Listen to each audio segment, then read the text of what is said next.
My dears, എല്ലാവർക്കും നമസ്കാരം. Welcome back to a channel. അപ്പോൾ ഇന്നത്തെ വീഡിയോയിൽ നിങ്ങൾ കാണാൻ പോകുന്നത് അവൽപുട്ടിൻ്റെ റെസിപ്പിയാണ് കേട്ടോ. രണ്ട് തരം അവൽപുട്ടാണ്. ഒന്ന് നോർമൽ അവൽപുട്ടും പിന്നെ ഒന്ന് സ്വീറ്റ് അവൽപുട്ടാണ്. അപ്പോൾ നമുക്ക് നേരെ വീഡിയോയിലേക്ക് പോകാം. സോ ഇന്ന് ഞാൻ അവൽപുട്ട് ഉണ്ടാക്കുന്നത് വിജയ് ഗോൾഡിന്റെ തിക്ക് പോഹ യൂസ് ചെയ്തിട്ടാണ് കേട്ടോ. ഇവരുടെ ഒരുപാട് വെറൈറ്റി പ്രോഡക്റ്റ്സ് ഉണ്ട്, അതൊക്കെ ഞാൻ യൂസ് ചെയ്യാറുണ്ട് കേട്ടോ. ഈ അവൽ എന്ന് വെച്ചാൽ നല്ല ക്ലീൻ അവലാണ്, ഒട്ടും പൊടിയൊന്നും ഇല്ല. അപ്പം അതുകൊണ്ട് തന്നെ നമുക്ക് ആ പൊടിയൊന്നും അരിച്ചെടുക്കേണ്ട ആവശ്യമൊന്നുമില്ല. ഇപ്പം നമുക്ക് ഉപ്മാവ് ഉണ്ടാക്കണമെങ്കിൽ പൊടി അരിച്ചെടുക്കേണ്ട യാതൊരു ആവശ്യമില്ല. ഇത് പിന്നെ പുട്ടായതുകൊണ്ട് നമുക്ക് എങ്ങനെയും പൊടിച്ചെടുക്കണം. ഞാനിവിടെ 2 കപ്പ് അവലാണ് എടുക്കുന്നത്. നേരത്തെ പറഞ്ഞ പോലെ ഒരു നോർമൽ പുട്ടും പിന്നെ ഒരു സ്വീറ്റ് പുട്ടും ഉണ്ടാക്കുന്നുണ്ട്. അപ്പോൾ അതുകൊണ്ട് തന്നെ 2 കപ്പ് അവൽ എടുക്കുന്നുണ്ട്. പക്ഷേ ഇതിൻ്റെ മെഷർമെൻറ്റിൻ്റെ ഒന്നും ആവശ്യമില്ല, നമ്മളൊരു കണക്കിനനുസരിച്ച് എടുത്താൽ മതി. ഇനി ഒന്ന് പൊടിച്ചെടുക്കണം. ഇത് വറക്കേണ്ട ആവശ്യമൊന്നുമില്ല, അല്ലാതെ തന്നെ നോർമലായിട്ട് പൊടിച്ചെടുത്താൽ മതി. വറുത്ത് പൊടിക്കേണ്ട ആവശ്യമൊന്നുമില്ല കേട്ടോ. എങ്ങനെ പൊടിക്കേണ്ടതെന്ന് വെച്ചാൽ നൈസായിട്ടല്ല, ഒരു ഇച്ചിരി റവ പോലൊക്കെ ഉണ്ടാവണം. ഭയങ്കര അങ്ങ് നൈസ് പൊടിയാവാൻ പാടില്ല കേട്ടോ. അത്യാവശ്യം നമ്മൾ ഈ സാധാരണ അരിപ്പുട്ടിൻ്റെ ഒരു ടെക്സ്ചർ ഉണ്ടല്ലോ, അതുപോലൊക്കെ വന്നാൽ മതി. ഞാനിവിടെ 2 കപ്പും പൊടിച്ചെടുത്തിട്ടുണ്ട്. ഇനി ഇതിലേക്ക് ആവശ്യത്തിന് കുറച്ച് ഉപ്പ് ചേർത്ത് കൊടുക്കുന്നുണ്ട്. ഉപ്പ് കുറച്ച് ചേർത്താൽ മതി, അധികം ആവശ്യമില്ല. കാരണം എന്ന് വെച്ചാൽ നമ്മൾ നോർമൽ പുട്ടും അതേപോലെ സ്വീറ്റ് പുട്ടും ഉണ്ടാക്കുന്നുണ്ട്. അതുകൊണ്ടാണ്.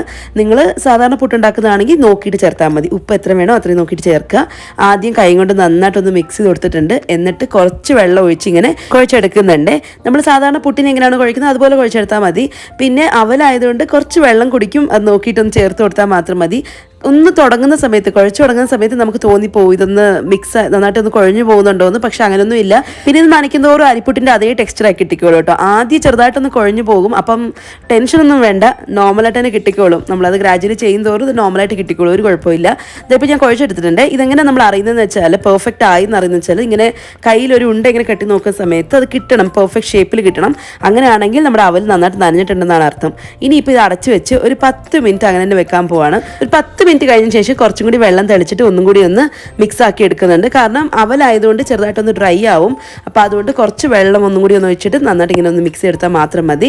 ഇതായിപ്പോൾ നമുക്ക് പുട്ടുണ്ടാക്കി തുടങ്ങാം. ആദ്യം ഞാൻ നോർമൽ പുട്ടുണ്ടാക്കാൻ പോവാണ്. അതുകൊണ്ട് ഇങ്ങനത്തെ ചിരട്ടയുടെ ഇതെടുത്തു, ഈ ഒരു ചിരട്ട ഷേപ്പിലുള്ള പാത്രം എടുത്തു. അപ്പോൾ തേങ്ങ ഇട്ടിട്ട് നമ്മൾ സാധാരണ പുട്ടുപൊടി എങ്ങനെയാണ് ഇടുന്നത് അതുപോലെ തന്നെ ഫില്ല് ചെയ്തതിന് ശേഷം ഇത് ആവിയിൽ വേവിക്കുക. അത്രയേ ഉള്ളൂ. നല്ല സിമ്പിളായിട്ടുള്ള ഒരു പുട്ടാണ്. നമുക്ക് എപ്പോഴും ഈ അരിപ്പുട്ട് കഴിച്ച് ഒരു മാറ്റം വേണമെന്നുണ്ടെങ്കിൽ ഇത് ചെയ്യാം. പക്ഷേ ഇതാരും കണ്ടുപിടിക്കില്ല കേട്ടോ. നമ്മളായിട്ട് ഇത് അരിപ്പുട്ടല്ല എന്ന് പറയുന്നവരെ ആർക്കും മനസ്സിലാവില്ല കേട്ടോ. അത്രയ്ക്കും ടേസ്റ്റാണ്, ഡിഫറൻസ് ഒന്നും മനസ്സിലാവില്ല. അതിൻ്റെ കൂടെ കറിയും കൂടെ ഉണ്ടെങ്കിൽ നല്ല ടേസ്റ്റ് ആയിരിക്കും. പിന്നെ ഈ അവലിൻ്റെ സ്മെല്ലോ കാര്യങ്ങളോ ഒന്നുമില്ല. ശരിക്കും ഒരിക്കൽ ഉണ്ടാക്കി നോക്കുമ്പോൾ നിങ്ങൾക്ക് മനസ്സിലാവും. നല്ല ടേസ്റ്റാണ് കഴിക്കാനായിട്ട്. എന്തെങ്കിലും കറി ഉണ്ടെങ്കിൽ നല്ല ടേസ്റ്റ് ആയിരിക്കും കഴിക്കാനായിട്ട്. അതല്ല, പഞ്ചസാര കൂട്ടി കഴിക്കുന്നത് നല്ല ടേസ്റ്റാണ്. അപ്പോൾ ഞാനിവിടെ വൻപയർ തോരനുണ്ടായിരുന്നു, അപ്പോൾ അതും കൂട്ടി കഴിച്ചു, നല്ല ടേസ്റ്റ് ആയിരുന്നു. അപ്പോൾ എല്ലാവരും ഒന്ന് ട്രൈ ചെയ്ത് നോക്കണേ. പെട്ടെന്ന് പുട്ടുപൊടി എടുക്കാനില്ല, അവൽ വീട്ടിലുണ്ടെന്നുണ്ടെങ്കിൽ ഇതൊന്ന് ട്രൈ ചെയ്ത് നോക്കൂ, ഉറപ്പായിട്ടും ഇഷ്ടപ്പെടും. ഇനി അടുത്തത് സ്വീറ്റ് പുട്ട് ഉണ്ടാക്കാൻ വേണ്ടിയിട്ട് ഞാൻ ഈ പാത്രത്തിലാണ് കേട്ടോ എടുക്കുന്നത്. കാരണം മറ്റേ പാത്രമാണെന്നുണ്ടെങ്കിൽ 2 ഉണ്ടാക്കി എടുക്കേണ്ടി വരും. ഇതാകുമ്പോൾ ഒറ്റണം മതിയല്ലോ. അപ്പോൾ അതുകൊണ്ട് ഈ പാത്രം എടുത്തു. പിന്നെ ഇതിനകത്ത് തേങ്ങ അധികം ഇടേണ്ട യാതൊരു ആവശ്യമില്ല കേട്ടോ. തേങ്ങ ആവശ്യത്തിന് ഇട്ടാൽ മതി. പക്ഷേ എനിക്ക് തേങ്ങ കുറച്ച് അധികം ഇഷ്ടമുള്ളതുകൊണ്ട് ഞാൻ തേങ്ങ ചേർത്തു മാത്രം. അതല്ലെന്നുണ്ടെങ്കിൽ സ്റ്റാർട്ടിങ്ങിൽ ബേസിൽ മാത്രം കുറച്ച് തേങ്ങ ചേർത്താൽ മാത്രം മതി. മുകളിൽ ചേർക്കേണ്ട യാതൊരു ആവശ്യമില്ല. കാരണം എങ്ങനെയായാലും നമ്മൾ ഇതിൽ തേങ്ങ ചേർക്കണം. അപ്പോൾ അതുകൊണ്ട് തേങ്ങ ഇല്ലാതെ വേവിച്ചെടുത്താലും മതി. ഇത് പുട്ട് അവിടെ ആയി വരുന്ന സമയം കൊണ്ട് നമുക്ക് അതിലേക്ക് ചേർക്കേണ്ട അണ്ടിപ്പരിപ്പ് മുന്തിരിങ്ങയും ഒന്ന് വറുത്തെടുക്കാം. അപ്പോൾ ഞാനിവിടെ നെയ്യിലാട്ടോ വറുത്തെടുക്കുന്നത്. നെയ്യാകുമ്പോൾ നല്ല മണമായിരിക്കും. നെയ്യ് തന്നെ ചേർക്കണം, എന്നാലേ ടേസ്റ്റ് ഉണ്ടാവുള്ളൂ. അങ്ങനെ കാഷ്യൂനട്ടും മുന്തിരിങ്ങയും വറുത്തെടുത്തിട്ടുണ്ട്. ഇനി അതൊന്ന് മാറ്റി വെക്കാം. ആ സമയം കൊണ്ട് പുട്ട് റെഡി ആയിട്ടുണ്ട്, പുട്ട് വെന്ത് വന്നിട്ടുണ്ട്. ഇനി അത് നമുക്ക് ഒരു പ്ലേറ്റിലേക്കോ അല്ലെങ്കിൽ ഒരു പാത്രത്തിലേക്കോ ഇട്ട് കൊടുക്കാം.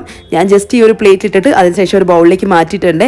എന്നിട്ട് കൈ കൊണ്ട് ഒന്ന് പൊടിച്ചു കൊടുത്താൽ മതി. അതല്ലാന്നുണ്ടെങ്കിൽ സ്പൂൺ ഉപയോഗിച്ച് ഒന്ന് പൊടിച്ചു കൊടുക്കുക. ഇതിലേക്ക് നമ്മൾ വറുത്ത് വെച്ചേക്കുന്ന കാഷ്യൂനട്ടും പിന്നെ കിസ്മിസും ചേർത്ത് കൊടുക്കുക. പിന്നെ നെയ്യ് ഓൾറെഡി ഉള്ളതുകൊണ്ട് എക്സ്ട്രാ നെയ്യൊന്നും ചേർക്കുന്നില്ല. ശർക്കര നമുക്ക് ടേസ്റ്റിനനുസരിച്ച് ചേർത്ത് കൊടുത്താൽ മതി. ഞാനിവിടെ ഒരു 1/4 കപ്പേ ചേർത്ത് കൊടുത്തിട്ടുള്ളൂ. നോക്കിയിട്ട് വേണം ചേർക്കാനായിട്ട്. നിങ്ങൾക്ക് ഇൻ കേസ് ഇതിനേക്കാളും മധുരം വേണം തോന്നുകയാണെങ്കിൽ ശർക്കര കുറച്ച് അധികം ചേർത്ത് കൊടുക്കാം. ഞാനിവിടെ ശർക്കര പൊടിയാണ് ചേർത്തേക്കുന്നത്. നിങ്ങൾക്ക് വേണമെങ്കിൽ ചിരണ്ടിയിട്ടും ചേർത്ത് കൊടുക്കാം. പിന്നെ ഒരു 1/4 കപ്പ് തേങ്ങയും കൂടി ചേർത്ത് എല്ലാം നന്നായിട്ടൊന്ന് മിക്സ് ചെയ്ത് കഴിഞ്ഞാൽ നമ്മുടെ സ്വീറ്റ് പുട്ട് റെഡിയാണ് കേട്ടോ. ഏലക്കപ്പൊടിയും കൂടി ചേർക്കാൻ താല്പര്യം ഉണ്ടെങ്കിൽ, ഞാൻ ചേർത്തിട്ടില്ല. അടിപൊളി ടേസ്റ്റാണ്. എല്ലാവരും ഒന്ന് ട്രൈ ചെയ്ത് നോക്കുക, ഉറപ്പായിട്ട് ഇഷ്ടപ്പെടും. സോ അപ്പോൾ ഈ 2 റെസിപ്പീസും ഇഷ്ടമായിട്ടുണ്ടെങ്കിൽ ലൈക്ക് ചെയ്യാനും കൂടെ തന്നെ ചാനൽ സബ്സ്ക്രൈബ് ചെയ്ത് സപ്പോർട്ട് ചെയ്യാനും മറക്കല്ലേ. ടാറ്റാ.